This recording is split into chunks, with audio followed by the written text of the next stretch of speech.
दोस्तों नमस्कार। मैंने एक वीडियो बनाया था असिस्टेंट प्रोफेसर भर्ती परीक्षा पे और उसके बाद विज्ञप्ति उसकी आ गई। उसके बाद कुछ कन्फ्यूजन थे आप लोगों के कि सर कौन से कन्फ्यूजन हैं। बहुत बार मेरे से प्रश्न पूछा गया, तो मैं आज उन्हीं शंकाओं का एक छोटे से वीडियो के माध्यम से समाधान करूंगा ताकि मन में किसी प्रकार का कोई डाउट नहीं रहे और आप सुनिश्चित होके और उस भर्ती के पैटर्न के ऊपर, उस भर्ती की तैयारी में, प्रिपरेशन में अपना पूरा जी जान लगाएं। मैं हमेशा एक चीज़ बोलता हूँ, भर्ती कोई भी कितनी भी बड़ी हो, बड़ा होता है आपका जज्बा, बड़ा होता है आपका जुनून, बड़ा होता है आपका व्यवस्थित, खुद का व्यवस्थित रहना। तो सिंपल सी बात याद रखना, चाहे वो आपका एकेडमी रिकॉर्ड कितना भी खराब क्यों नहीं रहा हो, महत्वपूर्ण ये है यदि आप एलिजिबल है तो आप कुछ भी कर सकते हैं। आप में वो जज्बा है, आप में वो ताकत है और उस जज्बे और ताकत के आधार पे आप निश्चित रूप से बहुत बेहतरीन कर पाएंगे। तो मैं कुछ डाउट्स को आपको एकदम से क्लियर करना चाहूँगा और उसके बाद एक बहुत महत्वपूर्ण बात बच्चे पूछते हैं कि सर जो कॉमन पेपर होता है थर्ड पेपर, क्योंकि आपके 3 पेपर होंगे कॉलेज लेक्चर में, जो तीसरा पेपर होता है वो सबसे पहले होता है, जो ऑफलाइन मोड पे लिया जाता है, और बाकी दोनों सब्जेक्ट के पेपर होते हैं वो हमेशा ऑनलाइन लिए जाते हैं। लेकिन इस बार हो सकता है वो भी ऑफलाइन हो जाए कोरोना की वजह से, वो एक अलग मुद्दा है। तो 3 पेपर आपके होते हैं, फर्स्ट सेकंड थर्ड। फर्स्ट और सेकंड आपके सब्जेक्ट के होंगे 75 नंबर के, ठीक है। और जो थर्ड पेपर होगा वो 50 नंबर का होगा, लेकिन उसमें 100 क्वेश्चन आएंगे। लेकिन कहते हैं पहली जो कड़ी होती है वो बहुत सबसे मजबूत होती है। क्यों मजबूत होती है? क्योंकि वो आपके कॉन्फिडेंस को और आपके आगे की आने वाली सफलता को सुनिश्चित करती है। तो उस पर हम जरूर चर्चा करेंगे कि थर्ड पेपर में ऐसा क्या करें, मैंने क्या पढ़ा था, मैं अपनी बात बताऊंगा, हर व्यक्ति अपनी बात बताएगा। 50 किताबें बता दूं, 20 पे बता दूं, कोई अलग बताएगा, कोई अलग बताएगा, आप सब अलग अलग हैं, मैं भी अलग हूँ। तो हमेशा आपको वो चीज़ फॉलो करनी है जहाँ से आपको लगता है कि मेरे लिए बेहतर है और मैं संतुलित सामग्री को पढ़ के इसका मल्टीप्लाई रिवीजन कर सकता हूँ। किसी भी कॉम्पिटिशन को क्रैक करने के लिए सिंपल बात याद रखना, संतुलित सामग्री होनी चाहिए, विश्वसनीय सामग्री होनी चाहिए। आप उसका बार बार अभ्यास करें, उसके एग्जाम पैटर्न का आपको पता होना चाहिए, और मल्टीप्लाई रिवीजन, ये कुछ ऐसी चीज़ें हैं जिनको यदि आप फॉलो करते हैं तो चाहे वो कोई भी बड़े से बड़ा कॉम्पिटिशन क्यों नहीं हो, आप उसको क्रैक कर सकते हैं। तो सबसे पहले वो डाउट्स क्या थे? पहली चीज़ आप डाउट्स याद रखें कि आपने अभी तक यदि योग्यताएं अर्जित नहीं की हैं, लेकिन आप साक्षात्कार से पहले योग्यताएं अर्जित कर सकते हैं। मान लीजिए कोई बच्चे ने अभी तक नेट नहीं कर रखी है, उसका एमए में परसेंटेज ठीक है और वो गार को परिपूर्ण करता है, तो वो इंटरव्यू से पहले, मतलब जैसे जनवरी में मान लीजिए नेट का एग्जाम होता है, जुलाई में नेट का एग्जाम होता है और आप उसको क्लियर कर लेते हैं, और मान लीजिए इंटरव्यू शुरू होते हैं क्योंकि 1 साल का प्रोसेस लग जाता है, तो अक्टूबर में इंटरव्यू शुरू है, तो 1 तारीख को इंटरव्यू शुरू है, तो 30 सितंबर को, 1 अक्टूबर को इंटरव्यू शुरू है, तो 30 सितंबर को आपके पास नेट की डिग्री होनी चाहिए या एमए की डिग्री होनी चाहिए। यानी एमए फाइनल ईयर में आप हैं या नेट आप उत्तीर्ण नहीं हैं तो भी आप कॉलेज लेक्चर का फॉर्म फिलअप कर सकते हैं। यानी कि इंटरव्यू से पहले, साक्षात्कार से पहले आपके पास जो उपयुक्त योग्यताएं वो होनी चाहिए। नंबर 2, एक प्रश्न बार बार आता है कि सर एमए में कितनी प्रतिशत होना चाहिए? तो एमए में जनरल कैटेगरी के 55 है, लेकिन हमारे टाइम पिछली बार सबके लिए यानी ओबीसी वगैरह के लिए भी 55 था, लेकिन इस बार ये रियायत दी गई है कि ओबीसी, एसटी, एससी, एमबीसी और जो निःशक्त जन हैं उनको एमए के परसेंटेज में 5% की छूट है। यानी कि 50 से 55% के मध्य यदि आप रिजर्व कैटेगरी में हैं और आपके परसेंटेज है तो आप एमए और एमएससी में आप कॉलेज लेक्चर के लिए एलिजिबल हैं। तीसरी बात, आपके बीए में क्या नंबर है? बीए में मिनिमम 50% होने चाहिए। बहुत से बच्चों के मेरे पास मैसेज आए, सर हमारी हर चीज़ पूरी है लेकिन बीए में 49 पॉइंट समथिंग है, 48 हैं। यदि आपके बीए में 50% से कम हैं तो आप एलिजिबल नहीं हैं, याद रखना। आपको इसके ऊपर सोचने की आवश्यकता नहीं है। ये अलग मुद्दा है कि आप कोर्ट में जाते हैं, आंदोलन करते हैं, तो हो सकता है कुछ हो जाए, हो सकता है पॉसिबिलिटी, और मैं तो कहता हूँ हक के लिए लड़ना भी चाहिए, क्योंकि गलत नियम है। आपके बीए में नंबर नहीं है तो आप लड़ सकते हैं, लेकिन फिलहाल इस विज्ञप्ति के अनुसार ये है कि बीए में 50% नंबर आपके होने चाहिए।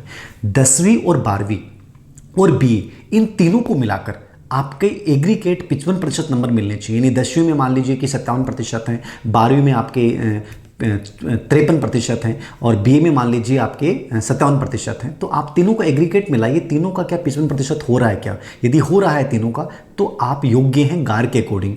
लेकिन यदि मान लीजिए ओबीसी कैटेगरी में है, एमबीसी में है, एससी एसटी में है, निःशक्त जन में है, तो आपको इन 55% में भी छूट है। तीनों कैटेगरियों के अलग अलग नहीं, तीनों का जो कंबाइंड टोटल हो रहा है 55%, उसमें आपको रिजर्व कैटेगरी को यानी कि 55 नहीं बन रहे, आपके 53 ही तीनों को टोटल बन के बन रहे हैं, तो आपको उसमें 5% की छूट रहेगी।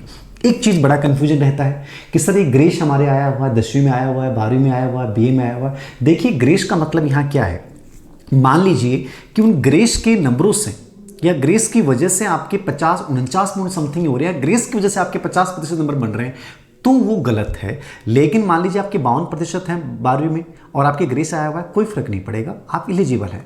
आपके 10वीं में मान लीजिए कि 57% है लेकिन आप बाई ग्रेस हैं, तो कोई फर्क नहीं पड़ेगा, कोई दिक्कत नहीं है। मतलब वो जो परसेंटेज है, रिक्वायर्ड परसेंटेज है, उसमें यदि ग्रेस के अनुग्रह अंकों की वजह से वो क्राइटेरिया पूरा कर रहे हैं तो प्रॉब्लम होती है, लेकिन आपकी परसेंटेज उससे ज़्यादा है तो ग्रेस से इनसे कोई फर्क नहीं पड़ेगा। तो इसको भी अपने माइंड्स में क्लियर कर लीजिए।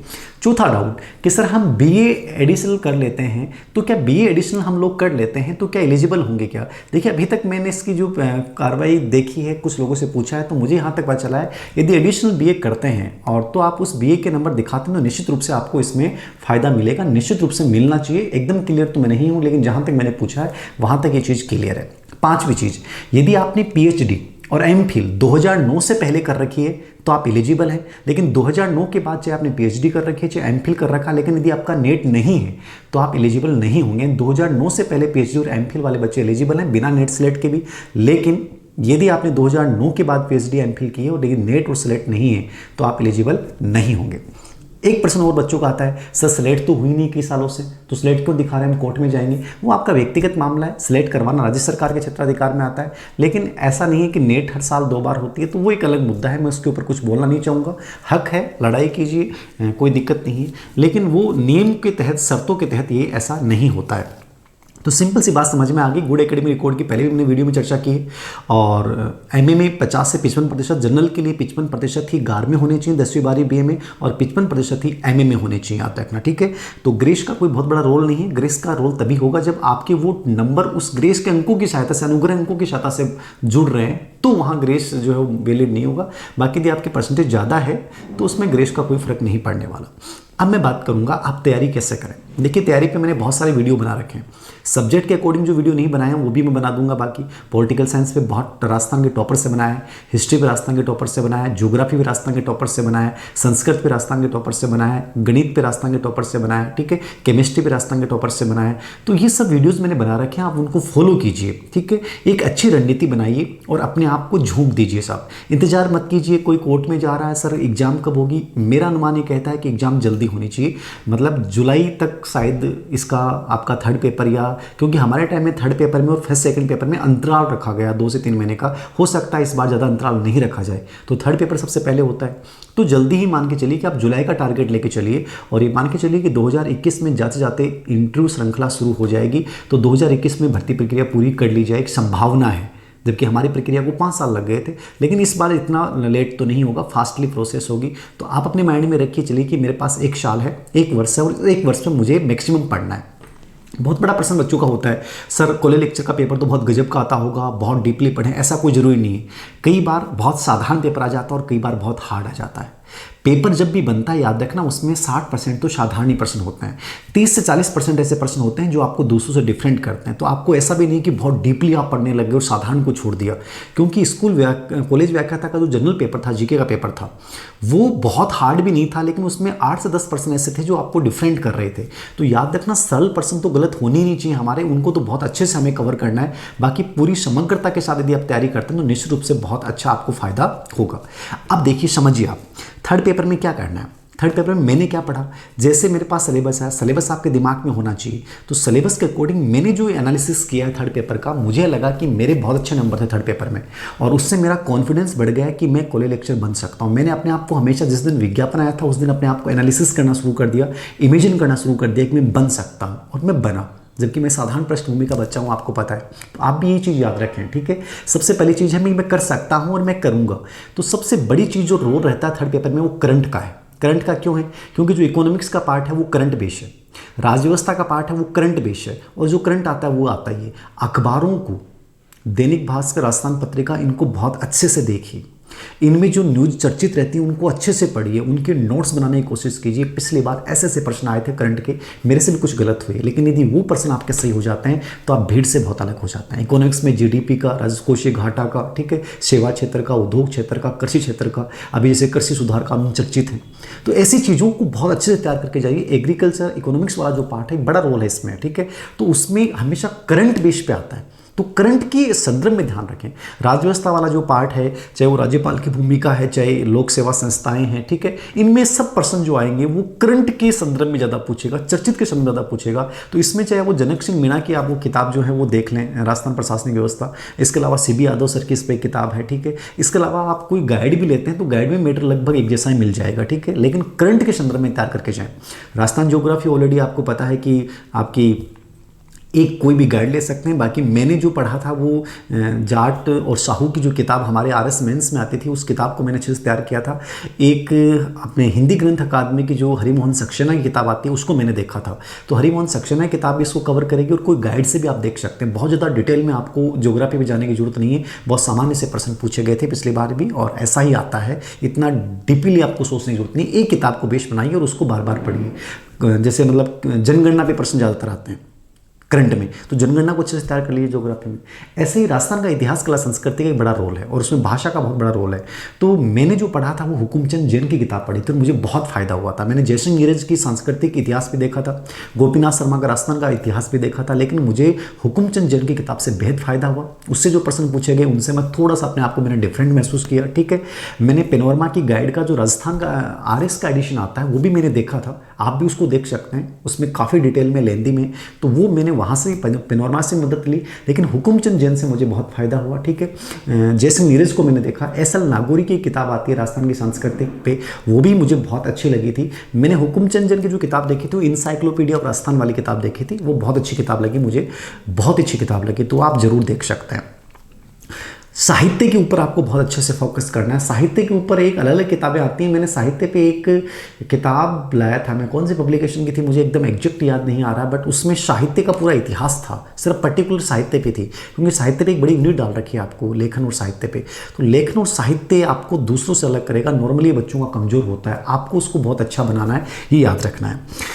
तो ये मैंने पढ़ा है, याद रखना। और बाकी न्यूज़पेपर करंट के लिए क्रोनोलॉजी और मूमल को आप देख सकते हैं। क्रोनोलॉजी बहुत बेहतरीन किताब है, न्यूज़पेपर को बहुत से देखें। मतलब करंट को जितना मजबूत बनाओगे आप इस पेपर में उतना ही लीड करोगे। 100 क्वेश्चन है, लेकिन वो 100 क्वेश्चन आपको भीड़ से अलग कर देंगे, आपके आत्मविश्वास को बना देंगे। इसलिए इस पेपर को बहुत सीरियसली लेना है, इस पेपर में बहुत लीड लेनी है। सब्जेक्ट में ऑलरेडी मैंने वीडियो बना रखे हैं, सब्जेक्ट में जो नेट की विषय वस्तु वही है, ठीक है। आप उस विषय वस्तु को, चाहे कितनी बड़ी विषय वस्तु ले लो, ऐसा मतलब नहीं कि असिस्टेंट प्रोफेसर IAS की तैयारी कर रहे हैं तो वो बहुत सारी किताबें लेके आओ, नहीं, किताबें तो वही लीजिए। हमेशा याद रखना, असिस्टेंट प्रोफेसर भर्ती परीक्षा में जो सिलेक्टेड होते हैं वो लगभग गवर्नमेंट जॉब लगे हुए क्यों होते हैं? क्योंकि उनको पता होता है सिलेक्टेड मैटर पड़ता है, बस उसको बार बार मल्टीप्लाई रिवीजन करना है। बेरोजगार अभ्यर्थी इसलिए रह जाता है, वो बेचारा कंफ्यूज हो जाता है, उसने ये कहा, उसने ये कहा, इतनी सारी किताबें ले आऊँ। इतनी सारी किताबें लेने की आवश्यकता नहीं, सिलेक्टेड किताबें लेके आइए। पेपर में हर पेपर का लेवल वही होता है, 20% हार्ड होता है, 60% नॉर्मल पर्सन होते हैं, 10% थोड़े हटके आते हैं, अप्लाइड आते हैं। तो आपको इस माइंड को, इस पैटर्न को अपने दिमाग में रखते हुए अपनी प्रिपरेशन को धार देनी है। कोई भी एग्ज़ाम बड़ा नहीं होता है, मैंने फिर कह रहा हूँ, बड़ा होता है आपका जज्बा, आपका जुनून, आपका व्यवस्थित जीवन। यदि इन चीज़ों को आपने फॉलो किया, निश्चित रूप से आपको लेक्चर बन सकते हैं। थर्ड पेपर पे ये किताबें मैं आपको रिकमेंड करूँगा, हुकुमचंद जैन, जयसिंह नीरज आप देख सकते हैं, गोपीनाथ शर्मा आप समझ बनानी है तो आपको पेनोरमा की गाइड आप इसमें, राजस्थान RS वाला एडिशन आप इसमें देख सकते हैं। करंट महत्वपूर्ण है और करंट के लिए हमेशा याद रखना, अखबार से बेहतर कोई चीज़ नहीं है। जितनी योजनाएं उस समय जो जितेंद्र सोनी हमारे कलेक्टर, झालावाड़ी कलेक्टर थे, उनकी जो योजनाएं थी वो प्रश्न पूछे गए थे 2-3, ठीक है। तो ऐसे कुछ प्रश्न पूछे गए थे, अब स्कूलों में क्या नई योजनाएं चल रही हैं, तो ये योजनाएं सब करंट का हिस्सा है, तो अधिकतर प्रश्न करंट के बन जाते हैं। अब करंट को हम सोचते हैं कि करंट की तो लास्ट यूनिट है, करंट हमारे चारों पार्ट, पांचों पार्ट को प्रभावित करेगा, तो इसलिए करंट को बहुत बेहतरीन बनाएं। यदि इन बुक्स को आप करते हैं तो मेरे अकॉर्डिंग थर्ड पेपर में बहुत अच्छा कर जाएंगे। विश्वास रखना सबसे बड़ी चीज़ है, ऐसा नहीं कि थर्ड पेपर में भी बहुत ज़्यादा आप उलझ जाएं, इतना भी नहीं, क्योंकि 50 नंबर है। 50 नंबर में यदि आप 35+ आते हैं तो आप सिलेक्शन की दौड़ में हैं, ठीक है। मेरे उसमें बहुत अच्छे नंबर थे, 30 वालों का भी सिलेक्शन हुआ, ऐसी बात नहीं है, लेकिन आज का मैं प्रतिस्पर्धा दौर मानता हूँ कि 35+ का टारगेट रखें, 50 में से 35+ आए।